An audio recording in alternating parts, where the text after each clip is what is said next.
Hi, I'm Dan, and welcome back to the Rock Nerd Radio Show here on YouTube. Today, we are taking a very special look at an Autobot whose original figure I've never owned. I've just owned later editions of him. It is Ironfist, aka Fistitron. We are going to be taking a look at the 2014 Transformers Collectors Club figure and the new Age of the Primes 2025 figure, who is part of a 2-pack. But more on that later. Let's get into this review.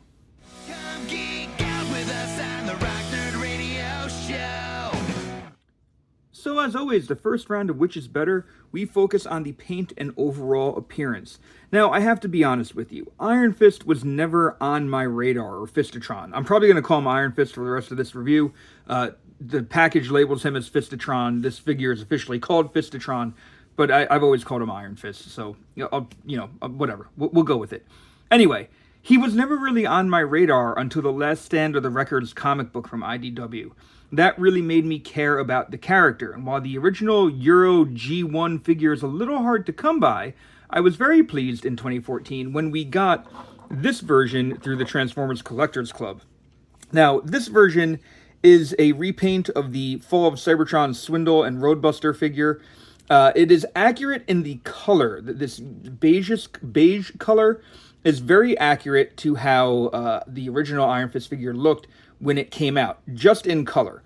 Its vehicle mode is not at all accurate to the original one. The original one is kind of like a big, like van, Hummer type thing. This is, a Cybertronian SUV, if you want to call it that. So while the color looks really good, and there's a nice, cool-looking Autobot symbol there, it's not accurate to much else of the figure. The new Iron Fist, the 2025 version, is accurate in vehicle mode to a degree. He's also got a wrecker symbol there on the back. He's got a weapon that kind of mimics the original weapon that the original figure came with, but the color is more, it looks more towards how he looked in The Last Stand of the Records. It is a gray rather than beige. So that is something to consider. I've said on every review I've ever done for a Transformer, I don't really display my stuff in vehicle mode.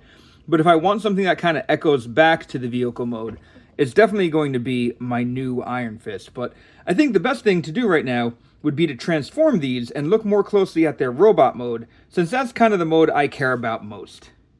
And here are both versions of Iron Fist in the robot mode. Just to say, these are both deluxe class figures. It is kind of amazing how, in the 11 years since this one was released, how kind of smaller deluxes have gotten. There's not a tremendously huge difference in this one, but there is still a difference. So anyway, let's take a look at both these figures. We'll start with the Collectors Club version from 2014, and like I said, the color of the most of the color you see, the beige, is toy accurate, but they were very limited with this mold. In fact, his back just looks strange. It looks like he's missing parts. There is also, because he was technically a repaint of something that was part of a combiner, you can get the Bruticus or Ruination hands coming out of this figure. You could also use them as heel support if you needed to, but he has enough kind of heel support back here, so I tend to just kind of leave him there, forget about him. But he could work as an alternate limb of any of your Fall of Cybertron type combiners. So anyway, looking at this figure though, he has some nice hits of green and orange and blue, which are all toy accurate. He just ends up looking a little weird, and part of that, I feel, is because this mold, I think, this was before I think Hasbro really started nailing combiners. So this mold, I think, had to make some compromises for that combiner aesthetic. But just looking at him, he does have a nice hit of blue in the eyes. They are just very, very small. I like the gas canisters here along his collar. And one thing that I always liked were these pieces here, these exhaust pipes. I actually have them transformed incorrectly because I always thought they looked cool as mini blasters. You're supposed to transform them with them facing the back like this.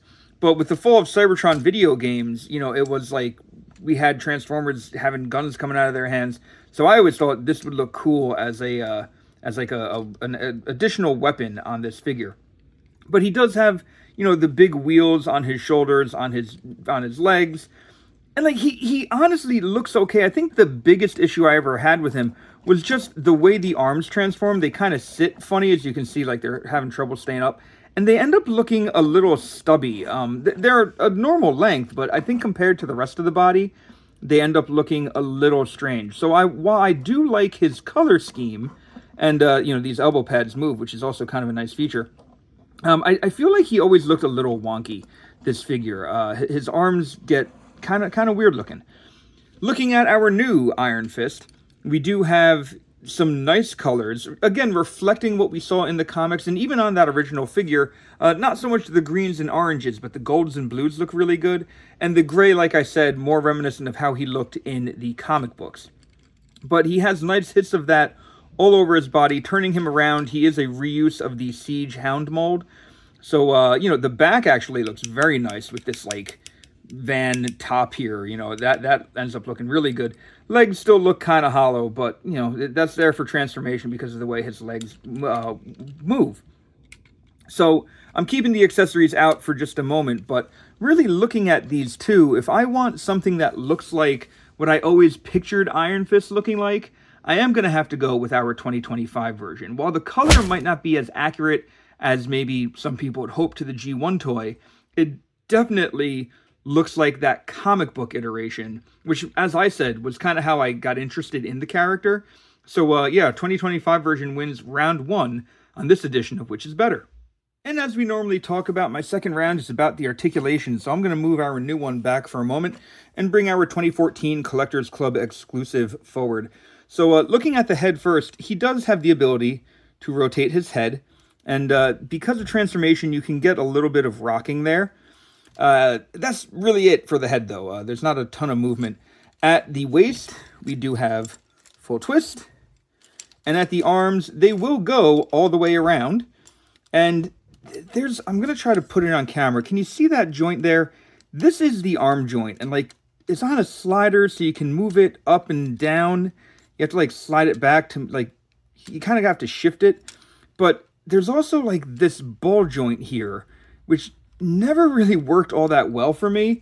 So you can move the arm out a little bit, but it kind of gets hindered by its own transformation bits. Like I said, you can move it all the way around. There is a ball joint here, so there is rotation and bend at the arm, and there's nothing else at the hand. So the arms are a little limited. Like I've said before, not my favorite part of the figure. I kind of always try to leave them like this to keep them supported. That way they're not falling down or anything, because they will. At least on my copy. It might be a QC issue on mine. Down to the legs, we can kick forward and back. We can also kick out about that far. It's not fully out. We do have thigh rotation.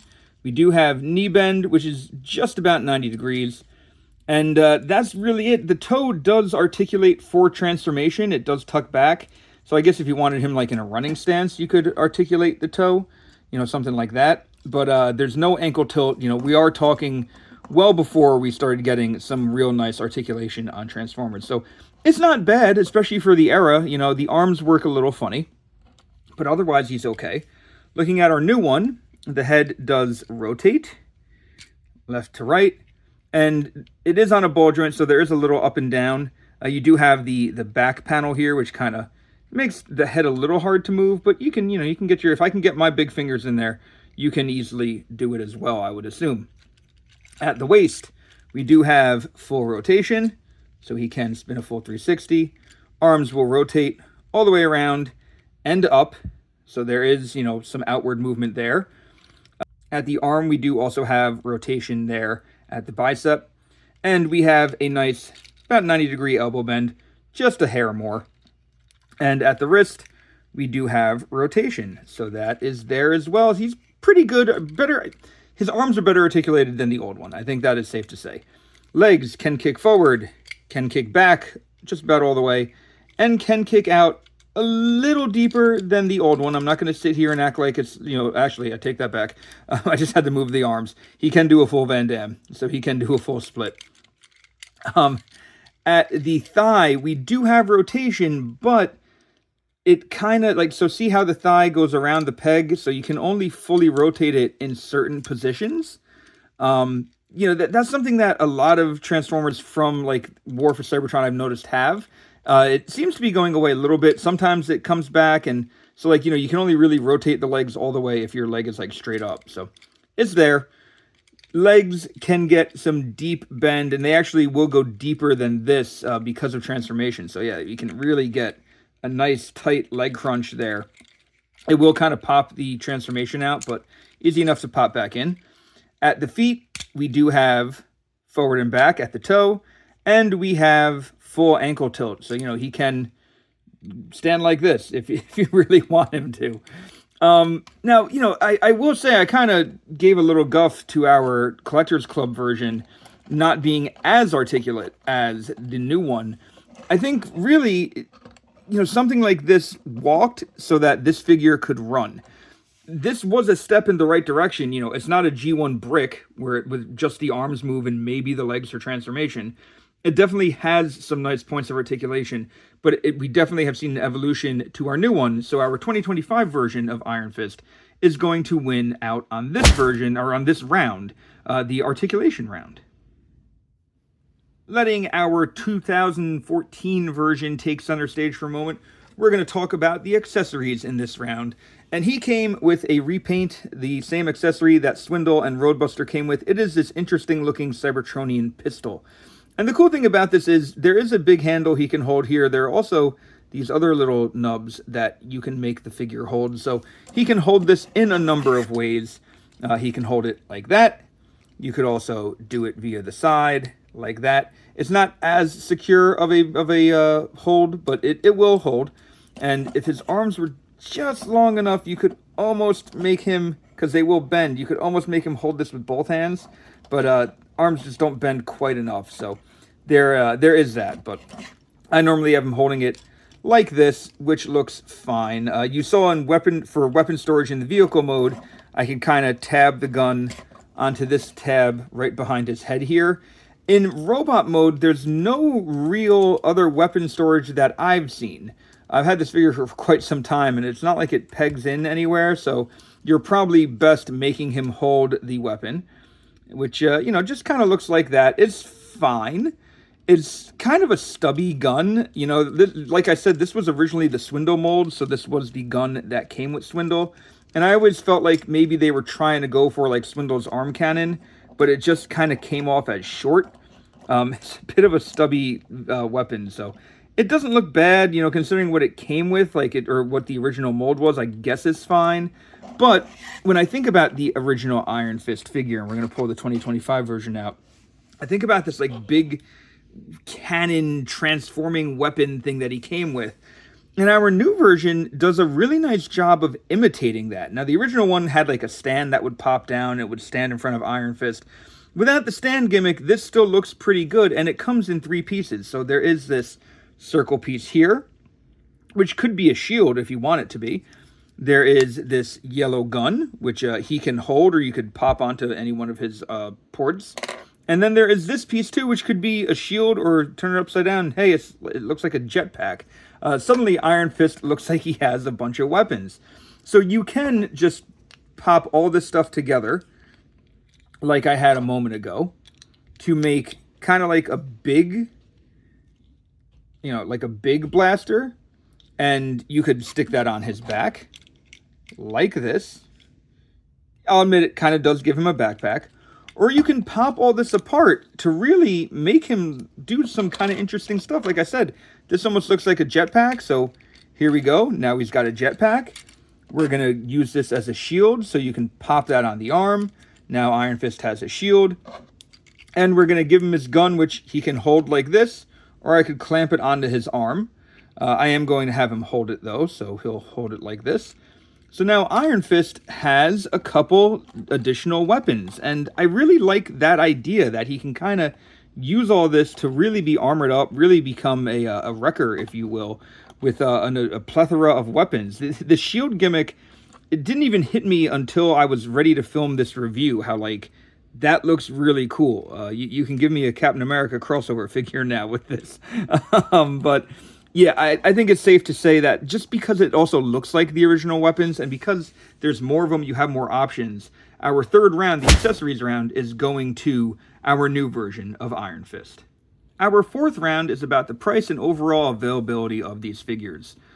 Look, 2014, this was a Collectors Club figure. This was already hard to get. The Collectors Club was kind of pricey, and I'll admit that as someone who did it that second year. Like, I didn't love every offering, and if you wanted to buy them individually, it almost didn't make sense to not be a member of the Collectors Club. So I don't remember what his actual initial price was, but if you're looking to get this version of Iron Fist now, you're looking at spending in upwards of $100. I've seen it for as low as $100 and as high as like $130.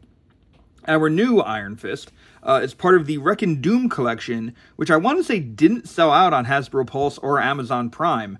I think it's technically an Amazon exclusive. Hasbro had some of them as well. So you can get this new one, who's in a 2-pack with Carnivac, I want to say, at a price of $50. In fact, here is the Carnivac, just to say it. We're going to be talking about this figure on its own in an additional review, but just wanted to show you that it is here. So really, you're looking at one figure for more than $100 versus a 2-pack where you can get 2 figures for $50. I think the smart one, the best way to go right now is with the 2-pack version. So our 2025 version wins round 4, the price and overall availability. So our last round is about the display compatibility of these figures. I am unfortunately guilty of constantly changing my Transformers display with updated new versions of characters. I feel like sometimes I'll get a figure and I'll be like, oh, I'll never need to buy this one again. And then 10 years later, 11 years later, they do a version of a character and it's, oh, I should upgrade to that one. Sometimes not even that long. It might be a year or two. So the new Iron Fist definitely benefits from modern engineering, from modern, transformation schemes, things like that.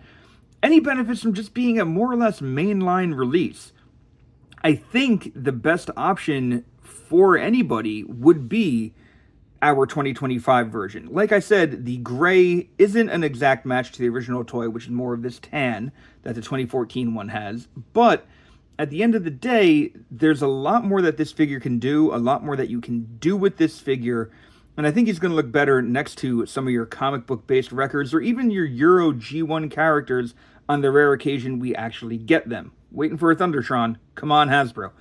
But I think at the end of the day, he really is the winner of round 5, giving him a clean sweep all 5 rounds on this edition of Which Is Better. I feel like it has been a long road and taken quite a while for a lot of fans to get a really, really nice Iron Fist figure. But this version of Iron Fist, or Fistitron, is definitely the winner in this battle for Which Is Better. Let me know what you think down in the comments below. Do you have a preferred Iron Fist figure? Do you have the G1 version that is, something that you keep as like a holy grail? I would love to get my hands on a G1 version at some point just to mess around with, just to see what that original toy looks like. But in the meantime, this one is going to be replacing the 2014 version on my shelf. Definitely, in my opinion, the better figure. But I'd love to let you know, hey, are you looking for a 2014 used Collectors Club figure? Because I might be able to help you out. But anyway, let me know in the comments below what you think of this edition of Which Is Better. And remember to check out the Rock Nerd Radio Show podcast on your preferred podcast platform. It is a weekly podcast hosted by myself and my good friend Vinny, where we talk about all different aspects of pop culture. There's bound to be something on there you're going to enjoy. So leave a comment down below, leave a like if you are so inclined. And until next time, I've been Dan, that's been Iron Fist. You've all been pretty awesome. I'll see you around.